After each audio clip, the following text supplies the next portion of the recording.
Standing at the base of an ancient citadel, you can almost hear the whispers of history trapped in its stones, each crack and crevice telling a story of survival.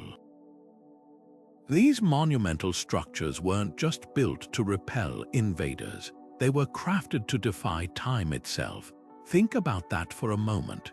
While kingdoms rose and fell, while wars raged and faded into memory, these walls remained, silent witnesses to the passage of centuries. What makes them so extraordinary isn't just their strength in battle, but their ability to endure long after the battles were forgotten. Today, we're stepping into the world of these architectural marvels to uncover the hidden genius behind their longevity. Picture the hands that laid these stones, engineers and laborers who understood the land, the climate, and the very essence of resilience. They didn't just stack rocks, they designed with foresight, choosing materials that could breathe with the earth, expand and contract with the seasons, and resist the slow crawl of erosion. Some citadels were built on bedrock, anchoring them to the planet's bones. Others used mortar mixed with crushed shells or volcanic ash, creating a bond so strong it outlasted the empires that commissioned it. And then there were the walls themselves, thick, layered, and often sloped to deflect not just arrows, but the weight of centuries. But the true magic of these citadels lies in their harmony with the world around them. They weren't just fortresses, they were part of the landscape, shaped by it and shaping it in return. The builders studied the wind, the water, even the angle of the sun, positioning gates and towers to harness nature's power rather than fight against it.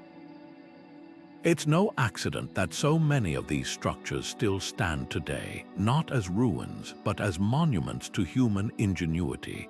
So let's walk together through these ancient passageways, uncovering the secrets of their design and discovering how they became more than just walls, they became legends. Citadels might conjure images of towering battlements and soldiers standing guard, but their story is far richer than warfare alone. These structures were the beating hearts of civilizations, serving as centers of governance where laws were crafted, taxes collected, and justice administered. Picture a bustling courtyard where merchants, diplomats, and scribes moved under the watchful shadow of the walls, not just a fortress, but a living, breathing hub of daily life. In times of peace, they were symbols of stability, their sheer presence reinforcing the authority of rulers and the order of society. Yet when disaster struck, whether famine, plague, or invasion, their thick walls transformed into shelters, protecting not just soldiers, but entire communities. This duality of purpose shaped their design in remarkable ways. Unlike temporary military outposts, citadels were built to adapt. Storerooms could hold years of grain reserves, courtyards doubled as marketplaces, and hidden cisterns ensured water supply even during sieges. The Acropolis of Athens, for example, wasn't just a defensive stronghold. It housed temples, treasuries, and the very identity of a city-state.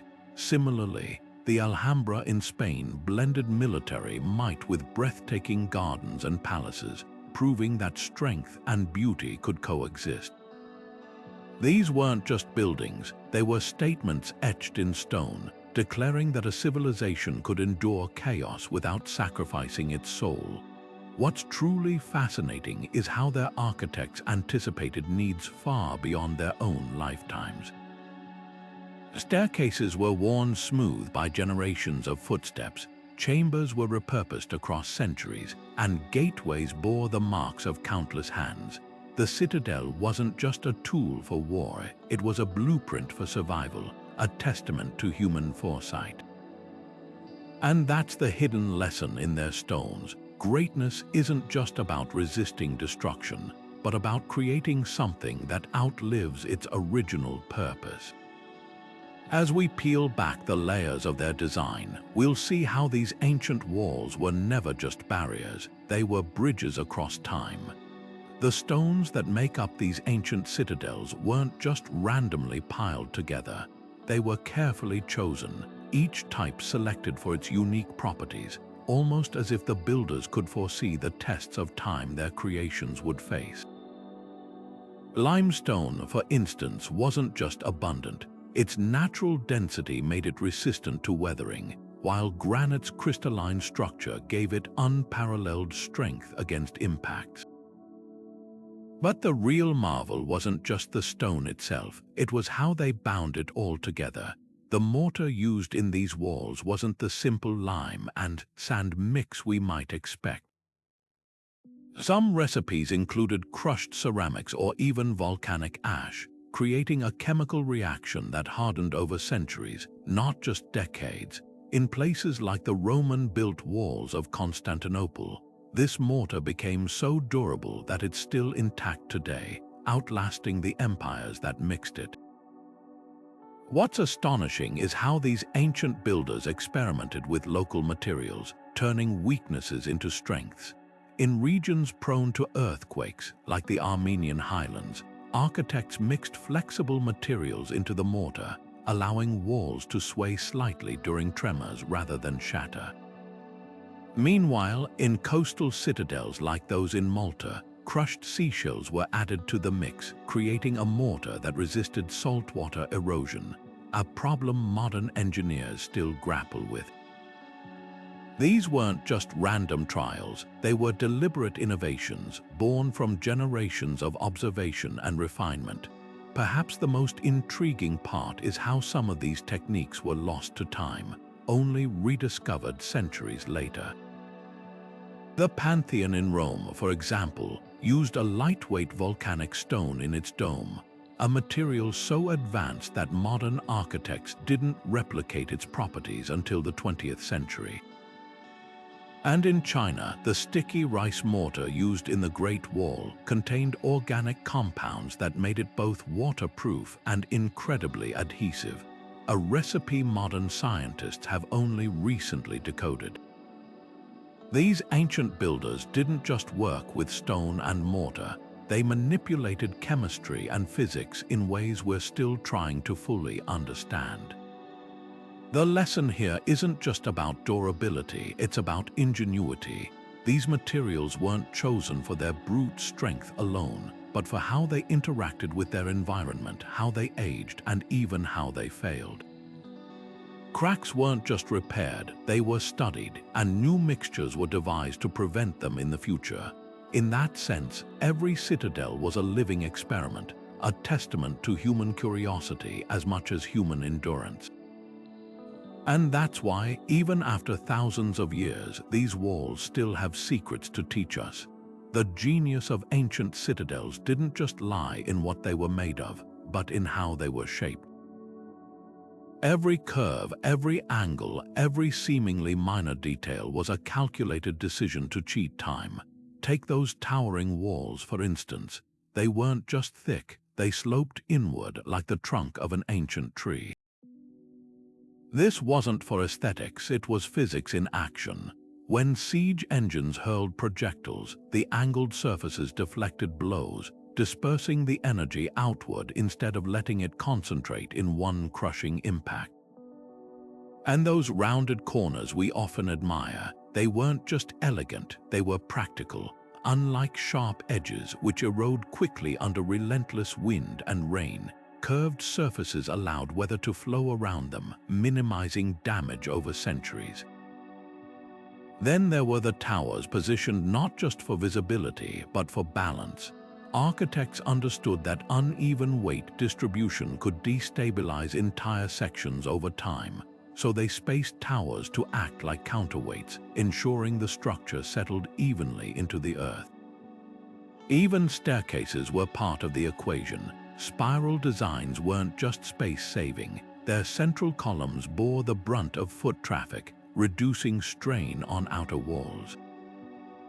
And corridors, they often followed zigzag patterns, not to confuse invaders, though that was a bonus, but to break up wind tunnels that could accelerate erosion. But perhaps the most brilliant trick was how these structures gave just enough. Like a reed bending in a storm, many citadels were designed with slight flexibility. In earthquake-prone regions, joints between stones were sometimes filled with loose rubble or sand, allowing sections to shift independently during tremors without collapsing. This idea of controlled movement kept cracks from spreading catastrophically, a concept modern engineers now call seismic isolation. What's remarkable is how these principles echo nature itself. The sloping walls mimic hillsides that shed avalanches, the rounded corners resemble river-smoothed stones, and the weight distribution mirrors the deep roots of old-growth forests. These builders didn't just construct, they observed, adapting lessons from the land into their designs. And that's why, centuries later, we're still piecing together their secrets not just in ruins, but in structures that stand defiantly intact, as if time itself couldn't quite figure out how to bring them down. Yet geometry was only part of the equation. Just as crucial was where these citadels were placed, a choice that often meant the difference between survival and oblivion. High on cliffs nestled in mountain passes or perched along rivers, their locations were never accidental. The land didn't just surround these fortresses, it became part of their armor. Elevation wasn't just about seeing enemies from afar, it was about letting the earth itself become a silent guardian. Picture a citadel perched high on a hill, its foundations gripping the bedrock like roots. Rainwater, instead of pooling at the base and eating away at the walls, would naturally cascade down the slopes, diverted by cleverly placed channels and terraces. In places like the Sigiriya rock fortress in Sri Lanka, the entire structure clings to a near-vertical cliff where erosion worked in its favor, washing debris away from the base rather than letting it accumulate and weaken the walls. Even the wind played its part, scouring dust from crevices that might otherwise trap moisture and decay. But elevation alone wasn't enough. The smartest builders chose sites where geology fought for them. Take the citadel of Mycenae in Greece, nestled between two mountains. Its limestone foundations weren't just sturdy, they acted like a natural shock absorber during earthquakes, flexing where softer soils would crumble. Meanwhile, in Cappadocia, entire cities were carved into volcanic rock, using the stone's natural insulation to stay cool in summer and warm in winter. These weren't just defensive choices, they were survival strategies, leveraging the land's innate strength to outlast dynasties. Water, too, was an ally. The citadel of Carcassonne in France looped the Aude River around its walls like a moat, but also tapped into underground springs, ensuring fresh water during sieges. In desert regions like Oman's Bala Fort, builders positioned towers to catch monsoon winds, funneling cool air through hidden vents, a primitive form of air conditioning that kept storerooms dry and grain from spoiling. Even the placement of gates mattered. Many faced away from prevailing storms, their thresholds raised just enough to keep floods at bay without sacrificing accessibility. The most ingenious locations, though, were those that disappeared into the landscape. The mountain citadels of the Inca, like Machu Picchu, used terraces to blend with the slopes, making them nearly invisible from below. In Turkey, the underground city of Derinkuyu hid entire communities beneath layers of rock, its entrances camouflaged as natural formations. These builders understood something profound. The best defense wasn't just thickness or height, it was harmony. By studying the land's rhythms, they crafted fortresses that didn't just resist time, they collaborated with it. And that's why, centuries later, so many still stand, not as ruins, but as testaments to the art of listening to the earth. Water was the silent architect behind these ancient walls, an element just as vital as stone and mortar. While towering battlements might steal the spotlight, the real genius of citadels often lay beneath the surface, in intricate networks of channels, cisterns, and reservoirs that turned scarcity into abundance. Take the mighty fortress of Masada in the Judean desert, where rainwater was funneled through a labyrinth of carved channels into massive underground chambers, storing enough to sustain 1,000 people for months.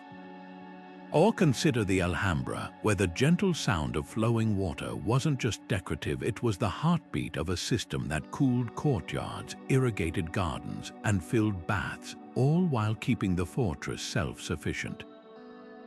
These systems weren't just practical, they were prophetic. Builders understood that a citadel's greatest weakness wasn't always an army, it was thirst. In coastal strongholds like Gibraltar, engineers carved cisterns into solid rock, lining them with waterproof plaster to collect every precious drop of rainfall.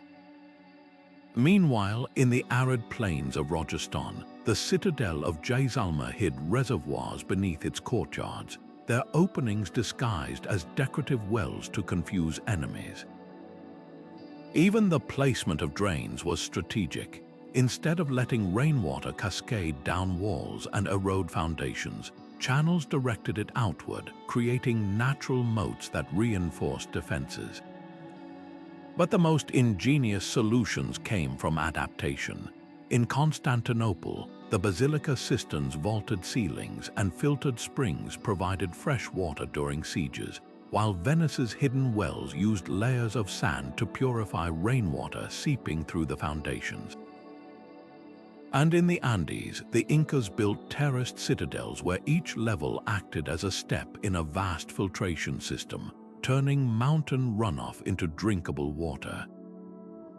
These weren't just feats of engineering, they were acts of foresight, ensuring survival long after the last soldier had left the walls. What's striking is how these water systems mirrored the citadels themselves, resilient, adaptable, and quietly enduring. They transformed vulnerabilities into strengths, turning floods into resources and droughts into manageable challenges. And in doing so, they revealed a truth often overlooked, that the greatest fortifications weren't just built against armies, but against time's slow, relentless tide. Now, let's uncover how these structures became more than stone and water. They became symbols woven into the very identity of the cultures they protected. A citadel wasn't just walls and towers, it was a vault of memory, a place where a community's stories, treasures, and very identity were safeguarded. Think of the Acropolis in Athens, where every column held not just the weight of marble, but the pride of a civilization. Temples housed golden statues and sacred texts, while storerooms protected grain reserves that meant survival during lean years. These weren't just buildings, they were the physical embodiment of a people's history, their triumphs and trials etched into the stone. When invaders threatened, it wasn't merely territory at stake, it was the soul of a culture. This emotional connection forged an unbreakable bond between citadels and the communities they sheltered. In places like Dubrovnik, Croatia, generations of families took turns patching cracks in the fortress walls, using techniques passed down like heirlooms. The knowledge wasn't written in manuals, it lived in the hands of masons who mixed mortar the way their grandparents taught them, or carpenters who repaired gates with timber seasoned the same way for centuries.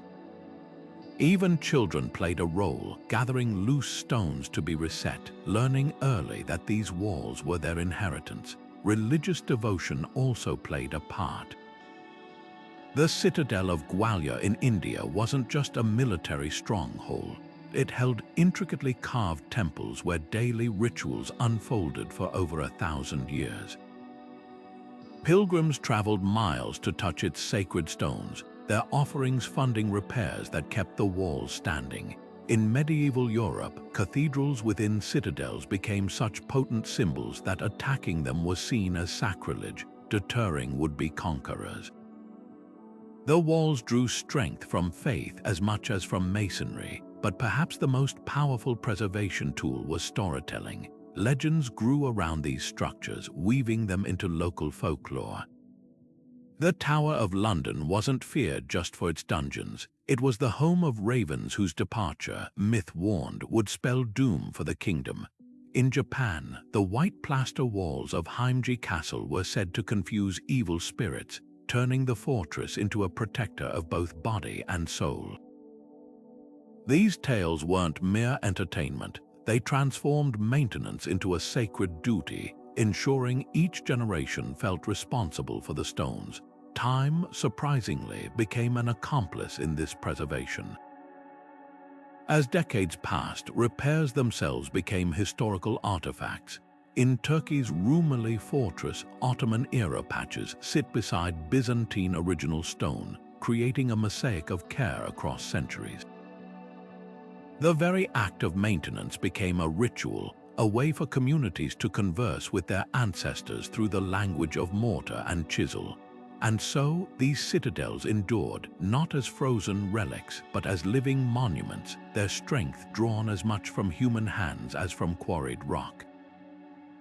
Now, let's trace how this legacy continues today, where modern conservation meets ancient wisdom to keep these walls whispering their stories to future generations. It's one of history's great ironies. The very forces meant to wear citadels down often made them stronger. Take the stones themselves. What we might see as weathering, the slow smoothing of surfaces by wind and rain, was actually nature's way of adding armor. Over centuries, exposure to the elements created a hard, protective crust on limestone walls, much like the patina on bronze. This outer layer, called case hardening, shielded the softer stone beneath from further erosion. In places like the medieval citadel of Carcassonne, this natural process turned vulnerable surfaces into shields, their rough edges long ago rounded into curves that shed water like a duck's back. Then there's the ground beneath these giants. Like old trees, citadels settled deeper into the earth with each passing decade, their weight compressing the soil until foundations became as unshakable as the bedrock itself. Archaeologists studying the walls of Aleppo discovered something remarkable. The sections that survived modern conflicts weren't the newest additions, but the oldest. Centuries of gradual settling had allowed the stones to interlock like puzzle pieces, creating a cohesion no modern mortar could replicate. Even earthquakes played a paradoxical role. Minor tremors that cracked walls also shifted stones into more stable arrangements. Much like tapping a jar of sand settles its contents, vegetation, often seen as an enemy of ruins, sometimes became an ally. Ivy roots that crept between cracks didn't always weaken walls. In temperate climates, their networks acted like natural rebar, binding stones together while their leaves diverted rain away from vulnerable joints.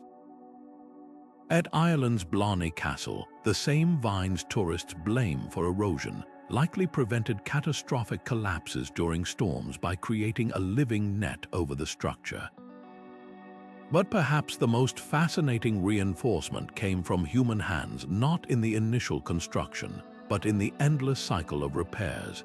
Every siege, every storm left scars that demanded attention, and each patch job became an opportunity to improve. When Mongol invaders breached Jerusalem's walls in the 13th century, the rebuilt sections incorporated sloping designs learned from their tactics. In Japan, earthquake damage to Heimji Castle led to flexible wooden joinery being woven into stone towers, an innovation that later saved it from 20th century tremors. These weren't just fixes, they were upgrades, each generation layering new wisdom onto old bones. This dynamic dance between time and stone holds a profound lesson. Modern concrete skyscrapers might boast precise engineering, but they lack the adaptive resilience of these ancient structures.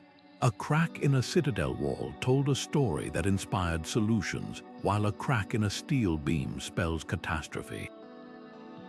Perhaps that's why, when we stand before these age-worn giants today, we don't just see ruins, we see living textbooks. their stones whispering that true endurance isn't about resisting change, but evolving with it.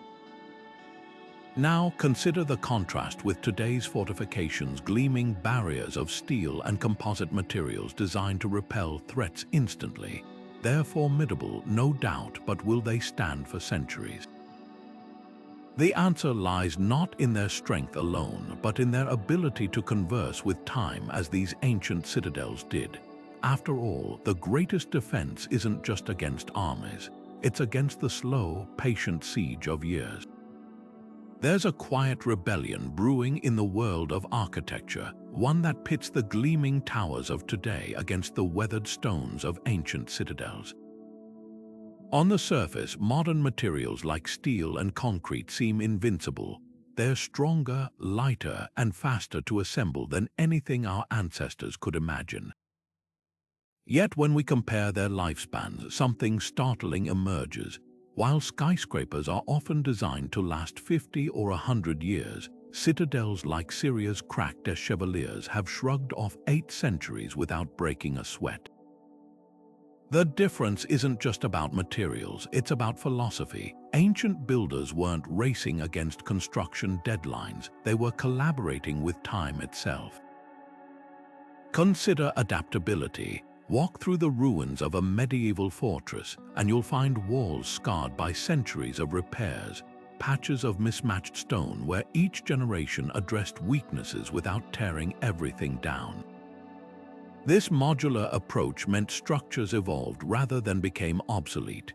Contrast that with today's glass and steel towers, where a single failed beam might require dismantling entire facades. The Citadel of Erbil in Iraq illustrates this perfectly.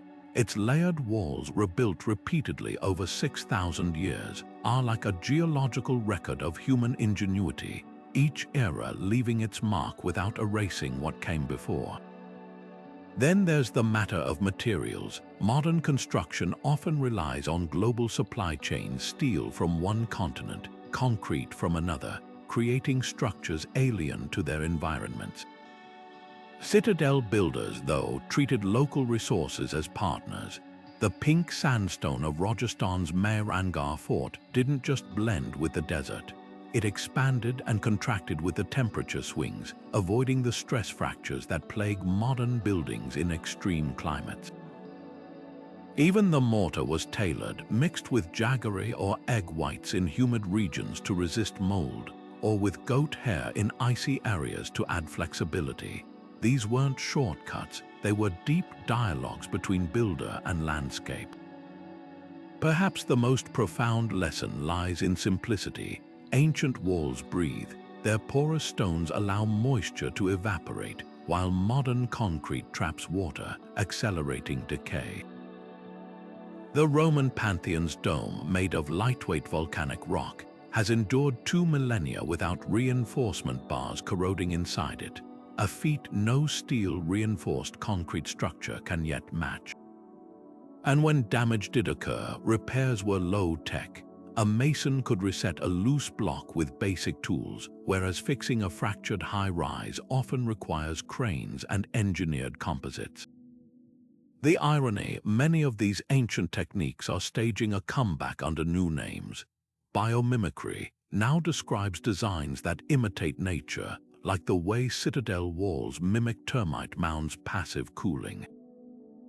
Circular construction echoes the reuse of materials seen in Ottoman forts, where cannons from sunken ships became door hinges. Even 3D printed housing experiments with layered, self-healing materials that resemble the incremental growth of medieval ramparts. The past, it seems, was always ahead of us. What if we blended these timeless principles with today's technology? Imagine skyscrapers with replaceable components like citadel stones, or cities where buildings settle gracefully like ancient foundations instead of fighting the ground beneath them. The future of resilience might not lie in inventing something new, but in remembering what we've forgotten. That endurance isn't about resisting time, but moving with its rhythm. After all, the ultimate test of any structure isn't how it stands on opening day, but how it kneels to the centuries and rises again. Rising from the plains of southern France like a storybook illustration brought to life, the Citadel of Carcassonne doesn't just dominate the landscape, it defies the very idea of decay. Its secret, a conversation across centuries where medieval builders and 19th century restorers collaborated through time to outwit oblivion. At first glance, those iconic double walls seem like pure military genius, and they were. The outer ring absorbed the brunt of siege engines, while the inner wall allowed defenders to rain arrows down on attackers trapped in the deadly corridor between. But look closer and you'll see these walls were designed not just for battle but for breathing. Gaps between stones allowed air to circulate, preventing moisture buildup that could weaken mortar over decades. Even the shape of the towers, rounded like barrels, wasn't just for deflecting projectiles. It distributed weight evenly, preventing the kind of uneven settling that topples lesser structures. When Viollet-le-Duc began restoring Carcassonne in the 1800s, he didn't just patch holes, he became a student of medieval mines. Instead of replacing damaged battlements with modern brick, his team tracked down nearby quarries, yielding the same iron-rich sandstone the original builders used. They studied how 13th century masons layered stones with the narrow sides facing outward, a technique called face bedding that reduced erosion. Even the iconic pointed roofs of the towers, which some critics dismissed as romantic exaggeration, were later proven accurate when archaeologists uncovered fragments of the originals. This wasn't just restoration, it was resurrection, proving that the best way to preserve history is sometimes to listen to its whispers. What truly saved Carcassonne, though, wasn't just stone or mortar, it was purpose. While many citadels crumbled when gunpowder made high walls obsolete, this fortress evolved. Its gates became tourist attractions before the word tourist existed, drawing visitors who paid to walk the ramparts as early as the 1700s. Locals held festivals in its courtyards, stringing lanterns between towers as if to remind the stones they were still loved. Even neglect played a role when the fortress was downgraded to a military backwater in the 1830s. The lack of modernization left its medieval bones untouched, like a time capsule waiting for Viollet-le-Duc's careful hands. Today, walking Carcassonne's ramparts feels like stepping into a palimpsest of human ingenuity. The same grooves worn by centuries' boots 800 years ago now guide modern visitors. Original lime mortar, mixed with horsehair for flexibility, still binds stones in the inner wall. And perhaps most tellingly, the restoration's mistakes, like those once controversial pointed roofs, have themselves aged into authenticity, blending with the ancient fabric until no one can quite remember where medieval ends and 19th century begins. That's the ultimate lesson of Carcassonne. Preservation isn't about freezing a moment in time, but joining a continuum where every generation becomes both custodian and student, adding its verse to an unbroken song of stone. Perched on a column of rock that erupts 200 meters above the Sri Lankan jungle, Sigiriya isn't just a fortress, it's a dare to time itself. This 5th century marvel, built by the exiled King Kashyapa, fused natural defenses with human ingenuity so seamlessly that even today, scientists are unraveling its secrets. The rock itself was the first layer of protection, a sheer volcanic plug so steep that attackers would need to scale it like spiders, under a hail of boulders from defenders above. But the real brilliance lies in how every man-made element enhanced nature's gifts. The moats weren't just barriers, they were mirrors, reflecting the cliff to double its apparent height and disorient invaders. The gardens at its base, with their precise symmetry and underground hydraulics, weren't mere decoration. They acted as a shock absorber during monsoons, channeling floodwaters away from the foundations while feeding reservoirs carved into the rock. What truly set Sigiriya apart, though, was its water system, a masterpiece of foresight. Engineers transformed the entire summit into a rainwater catchment, with channels so precisely angled that even during dry spells, moisture condensed on cooled rock surfaces trickled into cisterns. Some pools were lined with a special clay that swelled when wet, creating self-sealing cracks. Others used gravity to circulate water through the king's chambers, creating natural air conditioning. But the most astonishing feature, the mirror wall, a polished parapet of plaster mixed with egg whites and honey that served dual purposes.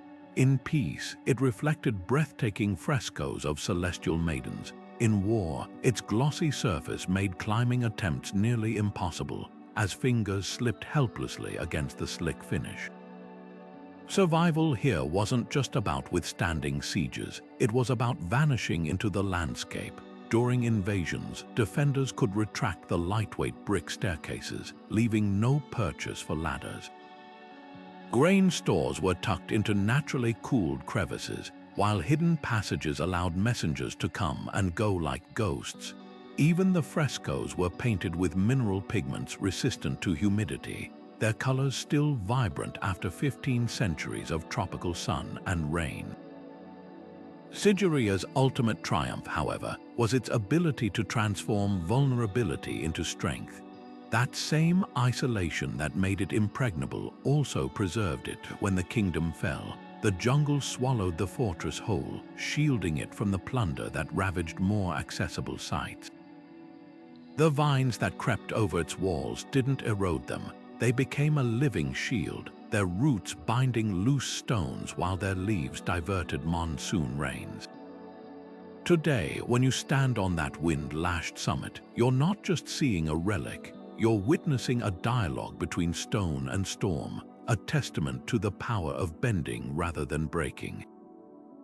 And perhaps that's the greatest lesson etched into these rocks. Immortality isn't about defiance but harmony. Rising from the heart of one of the world's oldest continuously inhabited cities, the Citadel of Aleppo isn't just a fortress, it's a living chronicle of human endurance. For over 4,000 years, this colossal structure has watched empires rise and fall, its stones absorbing the shocks of earthquakes, invasions, and the relentless march of time.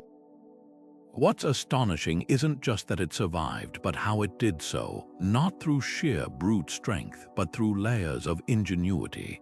The foundation alone tells a story, built atop a natural hill that was artificially heightened over centuries, each layer compacted with rubble and sealed with clay to create a base as stable as bedrock. This wasn't just construction, it was conversation with the earth, a dialogue that allowed the citadel to sway during tremors rather than shatter. Walk through its gates today, and you're tracing footsteps that span millennia. The Ayyubids in the 12th century added sloping glacis walls to deflect Crusader siege engines, while the Mamluks later reinforced towers with alternating bands of basalt and limestone, a technique that distributed stress like shock absorbers. Even the citadel's location was strategic. Perched at the crossroads of ancient trade routes, its walls absorbed the vibrations of countless caravans, the steady hum of commerce becoming a rhythm that kept the structure alive. Earthquake damage, repaired with molten lead poured into cracks, a method that not only stabilized but strengthened the masonry. Siege tunnels, countered by underground galleries where defenders could listen for the sound of digging and flood the passages before attackers broke through. Every challenge spawned innovation, turning vulnerabilities into advantages. Yet Aleppo's true resilience lies deeper than its stones. This was never just a military stronghold, it was the soul of a city. Within its walls, markets thrived in vaulted bazaars, their arched ceilings dispersing weight so evenly that even direct hits couldn't collapse them. The Great Mosque, rebuilt after Mongol destruction, became a symbol of continuity, its courtyard stones worn smooth by generations of worshippers. And when disaster struck, Like the 1822 earthquake that leveled much of the city, survivors sheltered in the Citadel's cavernous storerooms, drawing water from wells dug 700 years earlier. The fortress didn't just protect people, it preserved their way of life. Recent conflicts have left scars, yes, but also revealed hidden strengths. Modern artillery exposed something remarkable. While newer additions crumbled, the oldest sections, built with those alternating stone bands and flexible mortars, held firm. Conservationists now study these ancient techniques, discovering that the Citadel's original builders used something akin to self-healing concrete lime mortar that slowly recrystallizes to fill cracks when exposed to moisture. Even the damage tells a story. Gaps in the walls show where medieval builders intentionally left weak points for controlled collapse during quakes, sparing the rest of the structure. Standing in Aleppo's shadow today, you're witnessing more than ruins. You're seeing a testament to the idea that resilience isn't about never falling, it's about learning how to rise. Each repaired crack, each repurposed tower whispers a lesson that the greatest fortifications aren't made of stone alone, but of the collective memory of those who refuse to let history crumble. And perhaps that's why, despite everything, the Citadel still stands not as a relic of war, but as a beacon of what endures when we build not just for our time, but for all time. A citadel wasn't merely stone and mortar. It was a promise. In a world where kingdoms could vanish overnight and borders shift like desert sands, these towering structures stood as declarations of defiance against time's relentless tide. Their shadows stretching across bustling marketplaces and quiet homes alike, they whispered to every citizen, "We endure." This wasn't just architecture, it was psychology carved into bedrock. Take the imposing walls of Constantinople, which for centuries weren't just barriers against invaders, but beacons of stability. Merchants from distant lands knew their goods were safe within those walls. Artists painted with confidence their work would outlive them, and parents pointed to the citadel's silhouette when teaching children what it meant to belong to something eternal. The very shape of these fortresses spoke a universal language. The concentric rings of Carcassonne, each layer taller than the last, mirrored the hierarchy of the society it protected. Knights and nobles closest to the center, artisans and farmers in the outer wards, all united under the citadel's gaze. In Japan, the white plaster walls of Heimji Castle weren't just practical, their blinding brilliance in sunlight symbolized purity and power, visible for miles to remind both citizens and rivals of the ruling clan's unshakable authority. Even in ruins, these structures retained their aura. When the Romans abandoned Hadrian's Wall, local tribes refused to quarry its stones, as if the crumbling barrier still held some sacred charge centuries after its soldiers had gone. What's fascinating is how this symbolism became self-fulfilling. Because people believed citadels were indestructible, they poured generations of care into making them so. The Tower of London's ravens aren't just birds, they're living embodiments of a prophecy that the kingdom will fall if they leave, ensuring every monarch funds their upkeep. In Malta, elderly women once wove cords from wild thistles to help hoist siege supplies, not because they could fight, but because the citadel belonged to them as much as to the knights. This collective devotion created a feedback loop. The more a society invested emotionally in its fortress, the more resources flowed to maintain it, and the longer it stood, reinforcing the myth of its invincibility. Yet perhaps the most profound transformation occurred when citadels outlived their original purpose. The cannons fell silent, the moats dried up, but the stones kept speaking. Edinburgh Castle ceased being a military asset centuries ago, yet it remains the spiritual heart of Scotland, its crown jewels displayed not as relics but as proof of unbroken lineage.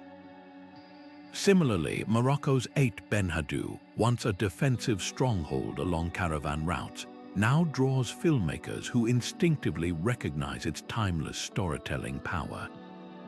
These places transcended their physical forms to become something greater, vessels of collective memory, where every crack and repair tells a story of resilience. The ultimate testament to their symbolic might, even in destruction they endure.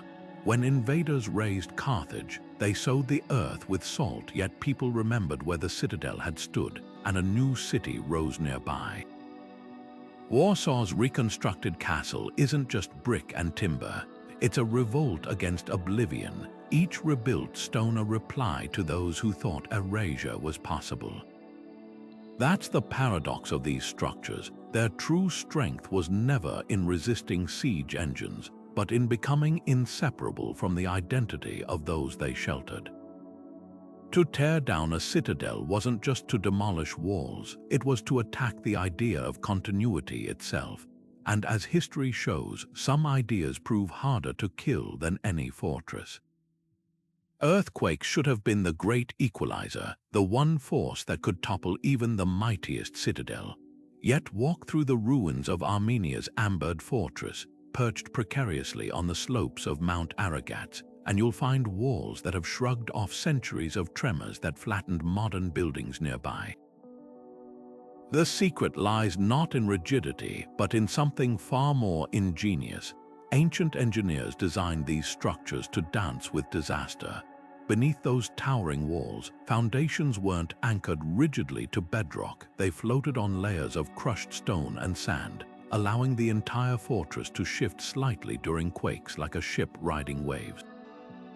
Interlocking stone blocks carved with tongue and groove joints acted like a giant three-dimensional puzzle, flexing without collapsing when the ground lurched. Some of the most earthquake-resistant techniques emerged from simple observation. In Turkey's Ishak Pasha Palace, builders noticed how reeds bending in windstorms rarely snapped, unlike rigid trees. Their solution: they mixed chopped straw into mortar, creating flexible joints that could sway with seismic waves. Similarly, the Inca builders of Sacsayhuaman studied how river-rounded boulders resisted erosion better than angular rocks, leading them to shape massive stones with subtle curves that locked together during tremors, redistributing forces through the entire wall. These weren't just construction methods, they were lessons borrowed directly from nature's playbook. The real masterstroke, though, was how these designs turned weaknesses into strengths. Cracks that would doom a modern concrete structure were anticipated in citadels like Greece's Mistras, where builders intentionally left small gaps between sections. When earthquakes struck, these expansion joints allowed independent movement, preventing catastrophic chain reaction collapses. Towers in Iranian citadels like Bam incorporated wooden beams at regular intervals, not just for decoration, but as seismic buffers that absorbed shockwaves like the crumple zones in modern cars. Even the weight distribution was revolutionary. Unlike today's top-heavy skyscrapers, citadels placed their heaviest elements like water reservoirs at the base, lowering the center of gravity to resist toppling. What's astonishing is how these ancient principles are being rediscovered today. Engineers studying the 2,300-year-old citadel of Arg-e-Bam, which survived countless quakes before its 2003 collapse, found its mud brick walls contained palm fibers that acted like natural rebar. Japan's 21st century base isolation systems, where buildings rest on rubber pads, echo the floating foundations of medieval Armenian forts. And in California, seismic retrofits now use steel cables to mimic the flexible stone lattices of Peruvian ruins. The irony: our most advanced earthquake-proofing technologies aren't new. They're homecomings, returning to wisdom etched in stones that refuse to fall. Perhaps the deepest lesson lies in acceptance. Modern architecture often fights against nature's chaos with brute strength, while ancient builders worked with it, allowing their creations to bend, sway, and even crack in controlled ways. In that flexibility, they found permanence. The next time you see video of a contemporary high-rise pancaking in a quake, remember the citadels that still stand not because they resisted the Earth's movements, but because they learned to move with them. Behind every stone that still stands today were hands that understood the language of materials craftsmen who could read a block of limestone like a poet reads verse, sensing its strengths and hidden flaws. These weren't just laborers, they were artists of permanence, trained through generations of apprenticeship to know that a poorly placed chisel strike could weaken a wall centuries before its time. In the quarries of medieval Europe, master masons handpicked stones, listening to the ring of their hammers to gauge density, rejecting any block that sounded hollow. The best were reserved for corners and arches, their grains aligned to bear weight like the bones of a giant. The precision of their work bordered on reverence. At Wales' Conwy Castle, joints between stones were cut so finely that a blade couldn't slip between them, yet mortar was still applied not for adhesion, but to cushion against frost's expansion. In the Ottoman Empire, carpenters fashioned wooden beams with intentional curves, knowing the wood would straighten under load over decades, creating self-tightening roof supports. Even decorative elements served dual purposes. The intricate carvings on India's Gwalior fort weren't just ornamental. Their patterns dispersed rainwater in controlled channels, preventing erosion in delicate areas. This knowledge wasn't written in manuals but passed through touch and tradition.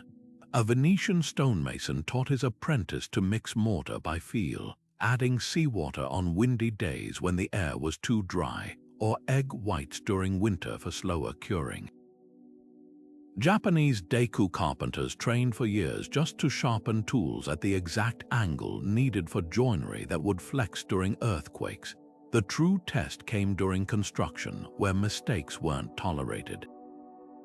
Records from Malta's fortifications describe masons being fined a month's wages for stones that protruded even a finger's width out of alignment, not for aesthetics, but because irregularities created stress points that would fail over centuries.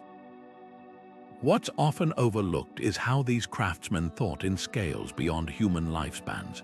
When building the vaulted ceilings of Carcassonne, they intentionally left slight asymmetries, knowing the structure would settle into perfect balance over 200 years. The iron clamps binding Peru's Sacsayhuaman stones were forged with intentional impurities, a primitive form of stainless steel that resisted rust long after the Inca Empire fell. Even their failures were instructive. In York's Clifford's Tower, a cracked foundation beam was replaced not with identical oak, but with heartwood from a 1,000-year-old tree, ensuring the repair would outlast the original. The legacy of these artisans isn't just in the stones they laid, but in the philosophy they embodied. That true craftsmanship means serving generations you'll never meet. Today, when conservators peel back layers of repairs at places like Krakow's Wall Castle, they find stones marked with centuries-old mason signatures, not for glory, but so future builders would know who to blame if their work failed. It's a humility modern construction rarely matches, where the rush to finish often outweighs the duty to endure. Perhaps that's why, when we run our hands along these ancient walls, we don't just feel rock, we feel the presence of those who understood that eternity is built one perfect joint at a time. History never stands still, and neither did the citadels that witnessed it. These fortresses mastered the art of transformation, shedding their skins like serpents while keeping their bones intact. Take London's Tower, which began as a Norman stronghold, became a royal mint under Henry VIII, housed exotic animals in the 1700s, and now safeguards crown jewels.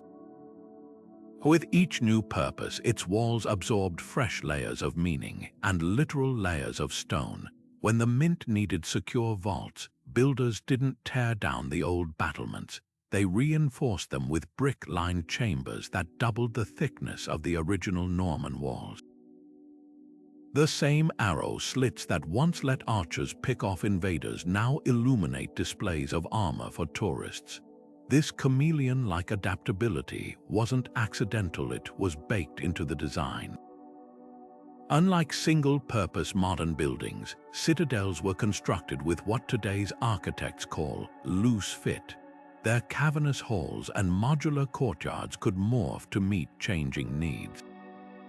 In Spain, the Alcazar of Segovia shifted from Roman fortress to Moorish palace to Gothic royal residence, each culture leaving its mark without erasing the past.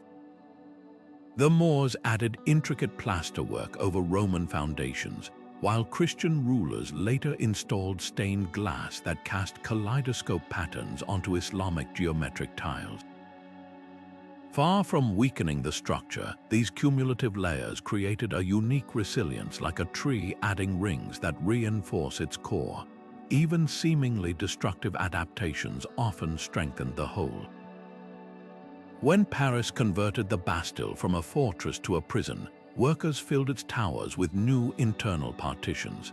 These additions, rather than compromising the medieval masonry, actually stabilized the aging walls by redistributing weight. Similarly, Venice's arsenal, originally a citadel guarding the lagoon, evolved into a shipbuilding hub where covered dry docks became prototypes for modern industrial architecture. The original defensive walls now shelter priceless art, their gun embrasures repurposed as climate-controlled vents. The true genius of these transformations lies in their sustainability. Before adaptive reuse became an architectural buzzword, citadels were practicing it for survival.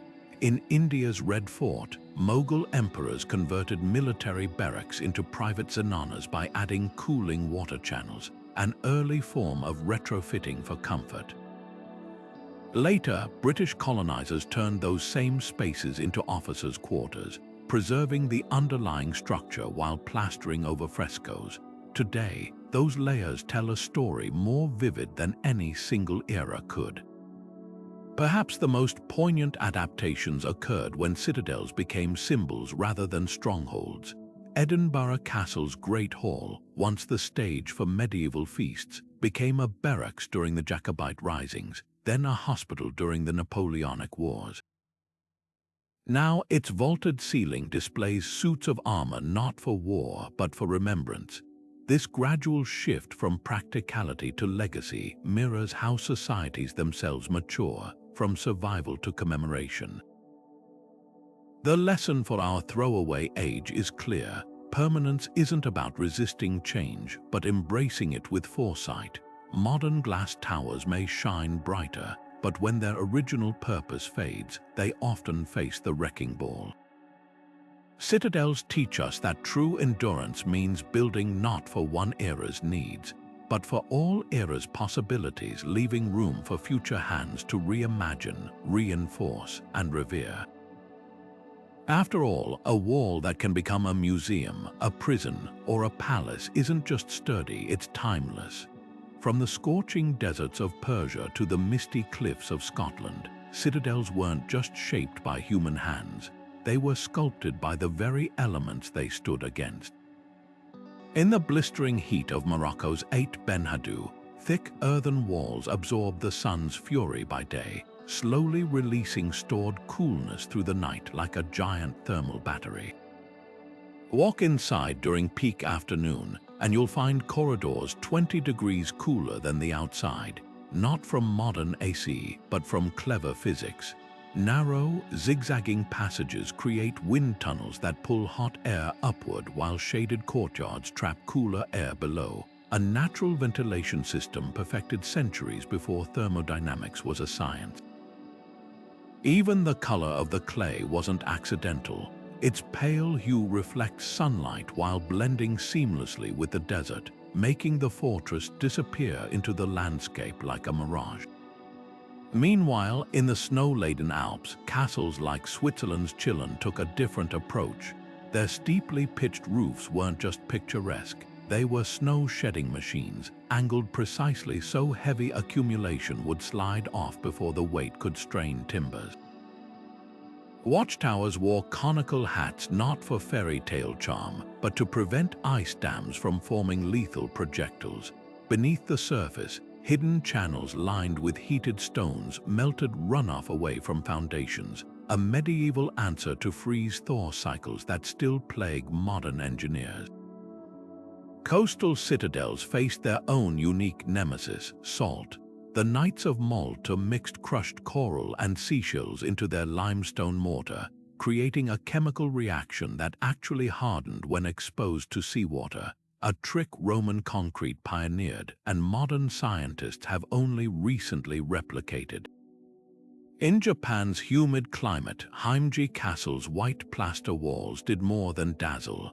Their lime-based coating resisted mold and repelled moisture, while elevated floors allowed air to circulate beneath, preventing the wooden substructure from rotting. Even the placement of windows was calculated, positioned to catch prevailing breezes in summer, but angled to block typhoon winds during storms. The true marvel lies in how these solutions weren't universal, but hyper-local. Venetian fortress builders used Istrian stone, a dense limestone that petrifies in seawater, growing harder with each passing century. Desert architects in Yemen's Shibam added mashed kadad, a waterproofing paste of lime and animal fat, to their towering mud brick structures, creating a rain-resistant skin that withstands flash floods. Himalayan forts like Bhutan's Panakadizong slope their outer walls inward at the base, letting monsoon rains sheet off without eroding the foundation, a technique mirrored by modern skyscrapers in flood zones. These adaptations reveal a profound truth about ancient engineering. It wasn't about conquering nature, but collaborating with it. When Scottish masons aligned Stirling Castle's walls to harness the insulating power of prevailing winds, or when Persian architects buried Qanat's underground aqueducts beneath Bam Citadel to cool storerooms with subterranean airflows, they were practicing a kind of architectural symbiosis we're only now rediscovering. The irony, today's green buildings with their passive cooling and sustainable materials aren't revolutionary. They're returning to wisdom etched in stones that have weathered 1,000 storms. Perhaps that's the greatest legacy of these climate-savvy citadels, proof that resilience isn't about brute force, but about listening to the whispers of the land and answering in stone. High atop the citadel of Mycenae, where the wind carries whispers of Agamemnon's legend, stood not just walls of war, but sanctuaries of the divine. The gods were as much a part of these fortresses as the stones themselves. Temples nestled within the citadel's heart weren't afterthoughts, they were strategic masterstrokes. Pilgrims flocking to honor Athena or Zeus didn't just bring offerings, they brought economic life, political prestige, and an unspoken guarantee of protection. To sack such a place wasn't merely a military act, it risked divine retribution, a deterrent far more potent than any moat. Consider the Acropolis in Athens, where the Parthenon's marble columns doubled as psychological fortifications. The gold and ivory statue of Athena Parthenos inside wasn't just art, it was a spiritual alarm system. Invaders knew damaging her likeness would unite Greeks beyond factional rivalries, turning a local conflict into a holy war. Similarly, Jerusalem's Tower of David sheltered sacred relics, fragments of the true cross, vessels from Solomon's temple, making its walls untouchable to all but the most reckless conquerors.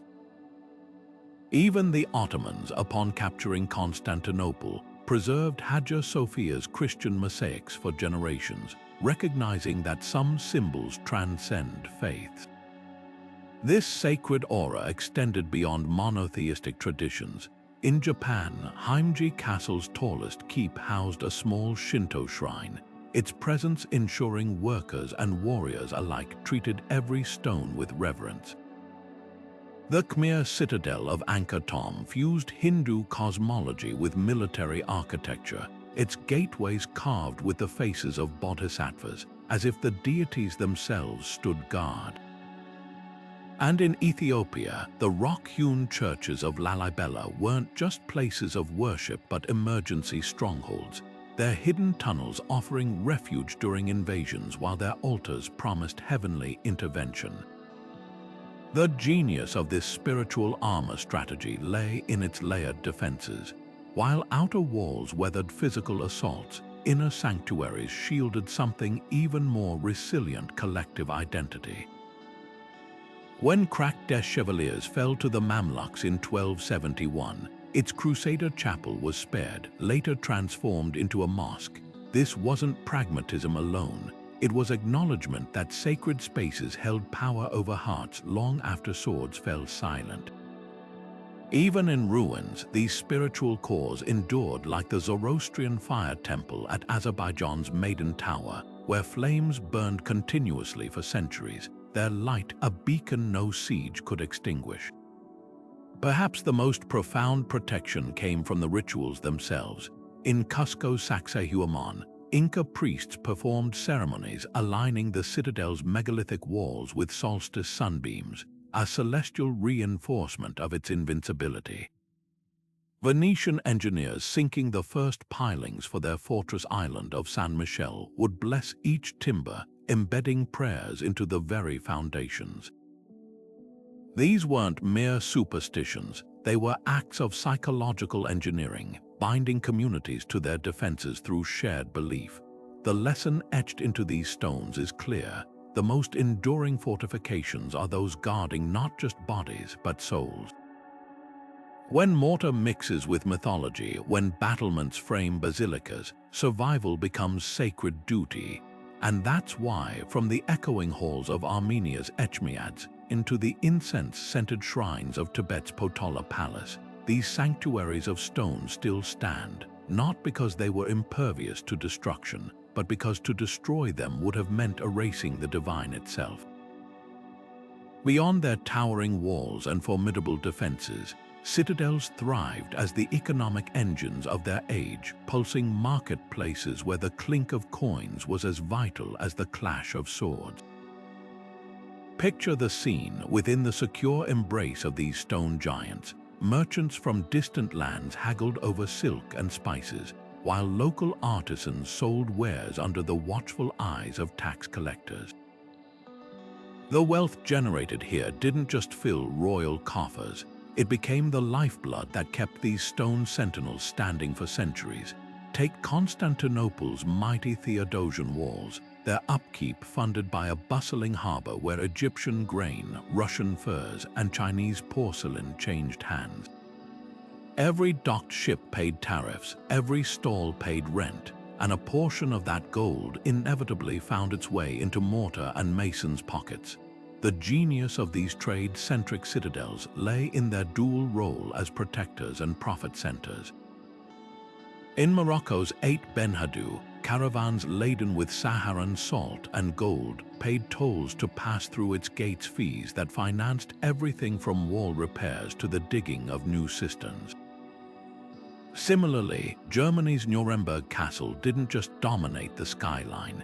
It oversaw a network of trade routes where merchants paid for the privilege of storing goods in its secure vaults. Even during sieges, some citadels turned scarcity into opportunity.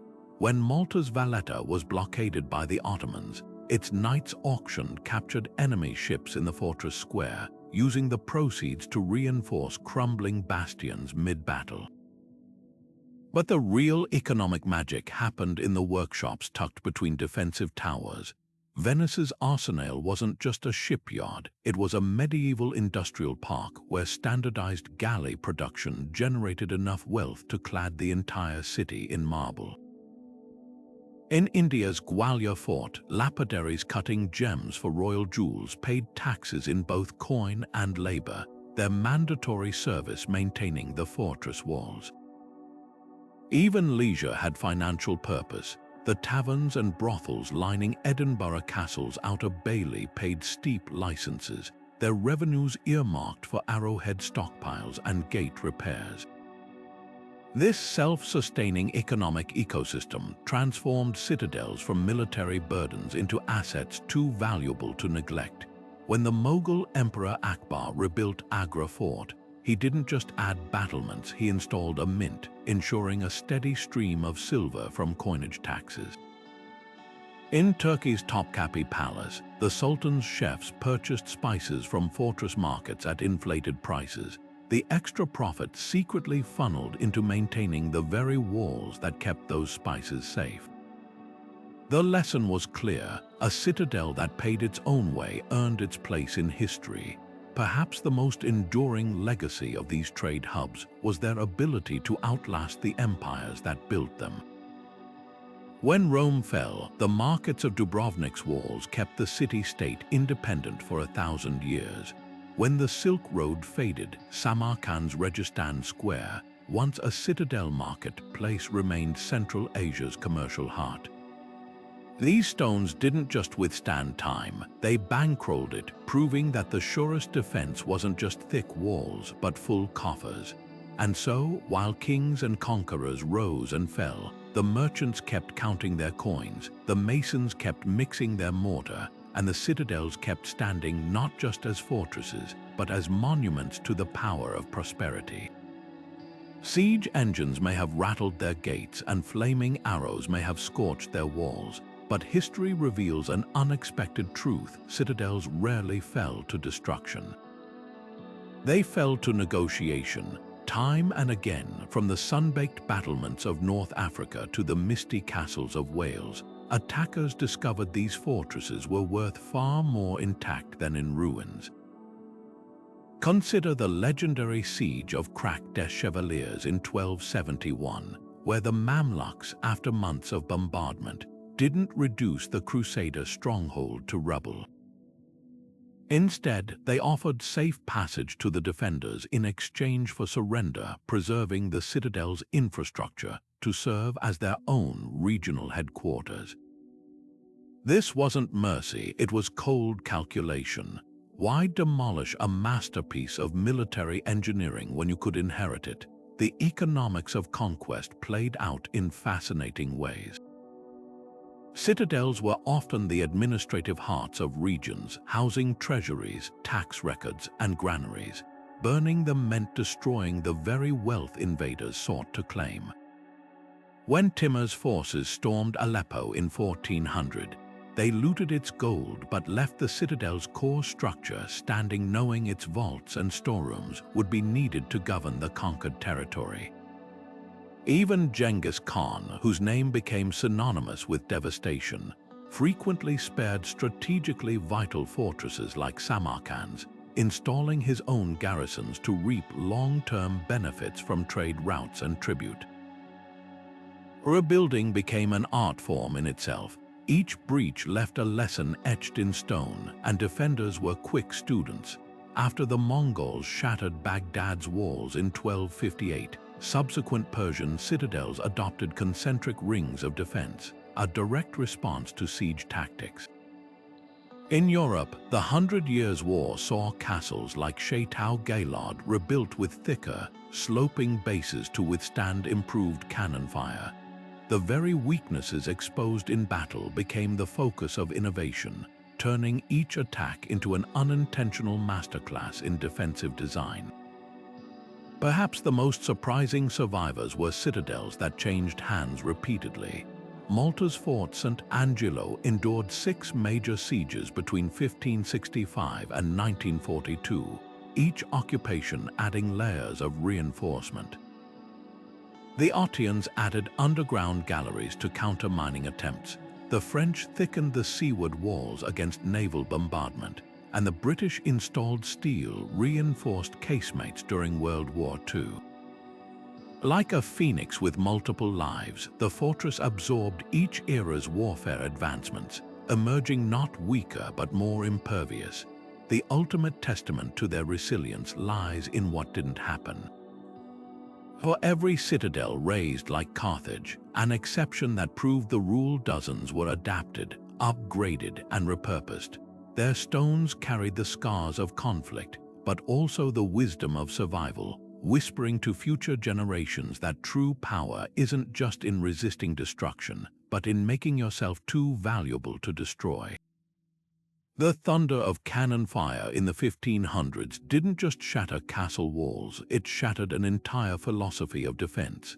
Suddenly, the towering citadels that had stood unshaken for centuries found themselves outmatched by gunpowder and artillery. Kings who once poured fortunes into stone fortifications now invested in mobile armies and field cannons, leaving these architectural titans to fade into obsolescence. But the real tragedy wasn't their military irrelevance, it was how swiftly societies forgot the wisdom embedded in their stones. As Europe's Renaissance gave way to industrialization, citadels became quarries for new construction, their carefully cut blocks ripped away to build roads and railways. In Edinburgh, half the medieval city wall vanished into house foundations. The great fortress of Spies in Slovakia was dismantled stone by stone, its Romanesque arches reduced to fill dirt for farm terraces. Urban sprawl dealt another blow. Vienna's mighty bastions, which had repelled Ottoman sieges, were demolished in the 1800s to make way for ring roads, their absence so keenly felt that later generations would build pseudo-medieval towers as nostalgic imitations. In Istanbul, whole sections of the Theodosian walls were swallowed by shanty towns, their defensive ditches transformed into garbage-strewn gullies. Even when preserved, citadels suffered from well-intentioned but misguided restorations. 19th-century architects, armed with modern cement and steel beams, often rebuilt sections without understanding the original flexible joints or breathable mortars, accidentally accelerating decay. The Acropolis' first restorers used iron clamps to secure marble, only to watch in horror as the metal rusted and expanded, cracking the very stones they meant to save. Yet the greatest loss wasn't structural, it was generational. As citadels ceased to be living parts of communities, the craftsmen who understood their secrets vanished too. The last masters of Byzantine mortar recipes died without apprentices. Japanese Daku carpenters who could repair castle joins without nails found no students in a world obsessed with concrete. With each forgotten technique, these structures became more fragile, like books missing pages. The irony, just as citadels were being dismissed as relics, modern engineering was rediscovering their principles. The same flexible foundations that saved Armenian forts from earthquakes are now standard in seismic zones. The self-healing lime mortars of medieval Malta are being replicated in labs for sustainable construction. We tore down the teachers while desperately needing their lessons. Perhaps the most poignant casualties were the citadels that survived wars only to fall to peace. France's mighty fortress of Salses, designed to withstand years of siege, was nearly demolished during peacetime budget cuts. Only the plea of a visionary engineer saved it by proving its vaulted chambers could store artillery powder. Similarly, Yemen's breathtaking mud brick towers, which had weathered 1,000 monsoons, began crumbling when younger generations abandoned traditional maintenance for modern materials. This decline holds up a mirror to our own era's priorities. We bulldoze neighborhoods for highways, replace handmade tiles with mass-produced panels, and sacrifice craftsmanship for speed. Citadels remind us that true progress isn't about rejecting the past, but building upon its wisdom. Their stones whisper a warning. Civilizations that forget how to maintain what they've inherited may find themselves with nothing left to pass on. Restoring an ancient citadel isn't just about repairing stones, it's about deciphering the minds of the original builders. In Croatia's Dubrovnik, where medieval walls have guarded the Adriatic for 8 centuries, modern conservators face a delicate puzzle. Every patch must honor the structure's historical DNA while meeting today's seismic safety standards. The solution, a marriage of tradition and technology. Local artisans carve replacement stones using the same iron chisels their ancestors wielded. while engineers scan cracks with 3D lasers to predict stress points invisible to the naked eye. The result is a living laboratory where 14th century techniques like mixing mortar with animal hair for flexibility are tested alongside carbon fiber reinforcement rods hidden discreetly within ancient ramparts. What makes these projects extraordinary isn't just the craftsmanship, it's the philosophy driving them. At Turkey's Rumeli fortress, restorers discovered Ottoman builders intentionally left gaps in mortar joints to allow for movement during earthquakes. Rather than fixing this with rigid modern concrete, engineers replicated the original porous mix, understanding that flexibility was the design's genius. Similarly, Japan's Heimji Castle restoration employed a team of traditional carpenters who trained for decades to master joinery techniques that withstand typhoons, skills nearly lost after World War II. These efforts aren't recreating frozen museum pieces, they're reviving a dialogue between past and present, where every repair teaches something new. The challenges reveal surprising synergies. When conservators at Malta's Fort St. Angelo needed to stabilize waterlogged foundations, they turned to an unlikely ally bacteria. By injecting a solution used by Roman builders, a mix of lime and volcanic ash, they triggered a natural chemical reaction that solidified the ground without invasive drilling. In India's Mehrangarh fort, scorching temperatures were cracking ancient plaster until restorers rediscovered a forgotten ingredient, crushed cactus pulp, which medieval masons used as a natural cooling agent. Even disasters have become opportunities. After the 2019 fire at Paris Notre Dame, teams studying its stonework uncovered medieval techniques now being applied to citadel restorations worldwide. Perhaps the most transformative aspect is how these projects empower communities. In Syria's war-torn Aleppo, rebuilding the citadel has become a symbol of resilience, employing hundreds of locals trained in traditional masonry. School children visit work sites to see history resurrected before their eyes, while augmented reality apps let tourists witness both the original construction and modern restorations simultaneously. At Wales' Conwy Castle, a program invites visitors to grind pigments for fresco repairs, connecting them tactilely with the past. This isn't just preservation, it's participatory storytelling, where every repaired stone becomes a bridge between generations. The ultimate test of these efforts lies in their humility.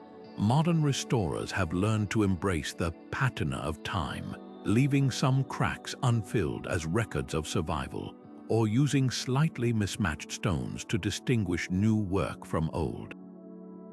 Like a skilled conservator repairing a Renaissance painting, the goal isn't to erase age, but to stabilize its legacy.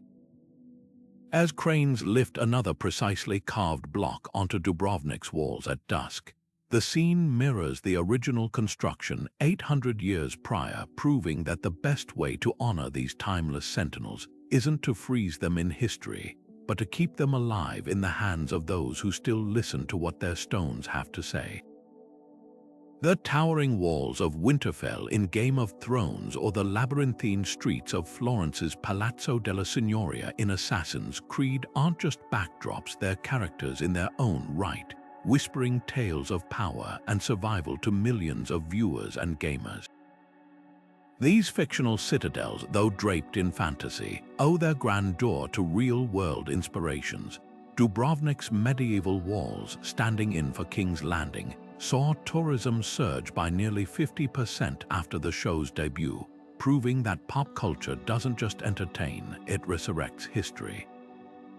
Visitors now walk the same ramparts where Cersei Lannister schemed, but they're also discovering the actual siege marks left by Napoleonic cannonballs, blending fiction with tangible heritage. Video games have taken this even further. When Assassin's Creed meticulously recreated Notre Dame's spire before its tragic fire, The game's architects used historical blueprints so precise that historians later consulted the virtual model for restoration clues. Similarly, the franchise's portrayal of Jerusalem's Citadel or Venice's fortified islands sends players scrambling to compare digital recreations with real-life ruins. This isn't just escapism, it's interactive archaeology, sparking debates about how citadels truly looked in their prime. The Tower of London's beefeaters now field questions from teens wielding smartphones, comparing their selfies to in-game screenshots. But pop culture's influence goes deeper than tourism. Films like The Lord of the Rings, with its Minas Tirith modeled loosely on Mont Saint-Michel, or Kingdom of Heaven's CGI-enhanced cracked des Chevaliers have reshaped how we imagine the past. Directors amplify Citadel's scale for drama, adding extra towers or impossibly high walls, yet these exaggerations oddly honor the original's intent. When medieval builders constructed these fortresses, they aimed to awe as much as defend. Modern CGI simply completes what shadows and distance once achieved, making the impossible feel tangible. The ripple effects are tangible too. After The Witcher featured Poland's Ogrodzianite castle, local conservationists crowd-funded repairs using the show's popularity. In Malta, tours now highlight gladiator filming locations alongside 16th-century battle sites, weaving Hollywood magic into historical education. Even anime like Attack on Titan, with its nested walled cities, draws direct parallels to circular citadel designs like Zimbabwe's Great Enclosure, introducing younger audiences to architectural concepts they might never encounter in classrooms. Yet the most profound impact lies in preservation. When a citadel becomes iconic in media, it gains cultural immunity. Dubrovnik's walls, nearly demolished for modernization in the 1960s, were saved partly because filmmakers recognized their cinematic potential. Today, UNESCO lists site pop culture relevance as a conservation argument, noting that public fascination, whether sparked by Dungeons and Dragons or the Name of the Rose, translates into funding and care. These stories, fictional or not, remind us that citadels aren't just relics. They're vessels of collective memory, and sometimes it takes a dragon or a digital assassin to make us see them anew. Ancient citadels stand as time-tested classrooms for a world grappling with climate crises, their stones whispering secrets of sustainability we're only now relearning.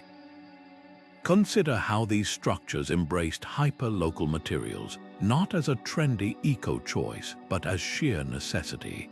The pink sandstone of Rajasthan's Mehrangarh fort didn't just blend with the desert. It was quarried mere miles away, eliminating carbon-heavy transport while naturally regulating indoor temperatures. Similarly, Yemen's Shibam high-rises used mud bricks mixed with straw from surrounding fields, creating breathable walls that required zero artificial cooling in 50-degree heat. This wasn't just low-impact construction, it was symbiosis, where every material served multiple roles: structural support, thermal regulator, and cultural signature woven into the landscape. Durability, often mistaken for mere strength, reveals itself as the ultimate sustainability hack. While modern buildings succumb to planned obsolescence, citadels were designed for centuries of iterative use. Venice's Arsenal repurposed shipbuilding scraps as wall reinforcements, while Japan's Heimji Castle featured replaceable wooden panels in its stone towers, modular design centuries before the term existed. The Pantheon's concrete, mixed with volcanic ash, not only survived 2 millennia but grew stronger as seawater minerals reacted with its chemistry. Compare this to today's glass towers, where a single cracked thermal pane can necessitate whole facade replacements, generating tons of landfill waste. Ancient builders understood what we've forgotten. True sustainability measures time in generations, not quarterly reports. adaptation emerges as the most urgent lesson. Citadels didn't just withstand change, they absorbed it. When rising sea levels threatened Malta's coastal forts, 16th century engineers didn't build higher walls. They redirected storm surges through hidden channels to power grain mills. In Peru, the Incas designed Machu Picchu's agricultural terraces to act as seismic buffers during quakes while preventing soil erosion. Even apparent flaws became features. The leaning towers of Bologna stabilized over time as their foundations compacted into optimal stress distribution, a natural calibration no modern software could predict. Today's architects are finally catching up. Berlin's eco-districts now use cellulose insulation inspired by citadel wall cavities, while Singapore's vertical gardens mimic the self-cooling greenery of Yemeni fortress oases. The breakthrough isn't technological but philosophical, viewing buildings not as static objects but as evolving systems. Rotterdam's floating neighborhood prototypes draw directly from Venice's amphibious foundations, proving that resilience means flexibility, not rigidity. The ultimate irony, our most advanced, green solutions from hempcrete to passive ventilation were perfected by medieval masons. As wildfires rage and floods intensify, these ancient stones offer more than history, they provide a blueprint. Not for going backward, but for building forward with the wisdom of those who constructed not for years, but for ages. Citadels rise above their origins as mere fortresses, transcending the battlefield to become something far greater, living textbooks of human brilliance. These stone sentinels didn't just endure by chance, they survived because their creators understood a profound truth. Resilience isn't about brute force, but about dancing with time. Look closely at their walls, and you'll see more than weathered rock. You'll see generations of problem-solving etched into every joint and groove. The sloping walls of Carcassonne weren't just deflecting arrows, they were teaching us how to shed adversity like water off a duck's back. The earthquake-resistant foundations of Armenian forts didn't just resist tremors, they showed us the power of bending rather than breaking. What's truly humbling is how these structures embody patience, a virtue our modern world often forgets. Medieval masons didn't rush their work, they planned for centuries, knowing their creations would outlive them. When they mixed mortar with horsehair or crushed seashells, they weren't just solving for their own era, but for eras they'd never see. Contrast that with today's disposable architecture, where buildings are often designed to last just decades. The lesson is clear: greatness isn't measured in quarterly returns, but in how many generations can walk in your footsteps. Yet citadels also teach us about community. These weren't solitary monuments. They thrived because entire societies invested in them, not just with labor, but with stories, rituals, and collective memory. The Tower of London's ravens, Malta's festa-lit bastions, Japan's castle towns where artisans still craft traditional roof tiles, all prove that preservation isn't just about mortar, but about meaning. When people see themselves reflected in ancient stones, those stones become immortal. As climate change reshapes our world, citadels offer unexpected wisdom. Their passive cooling systems, local materials, and disaster-ready designs suddenly seem less like relics and more like roadmaps. Yemen's mud brick towers, staying cool without air conditioning, or Venice's amphibious foundations, adapting to rising tides, feel eerily prescient. Maybe the path forward isn't just in futuristic tech, but in rediscovering what worked for millennia. So the next time you stand before one of these weathered giants, don't just see a fortress, see a conversation across centuries. Each crack tells of challenges overcome. Each repair speaks of care passed down like an heirloom. They remind us that endurance isn't a single act, but 1,000 small choices to adapt, to respect, and to endure. Now it's your turn. Tell us in the comments which Citadel story resonates with you, and join us next time as we keep unraveling history's most enduring mysteries. Don't forget to subscribe so you never miss a journey into the past.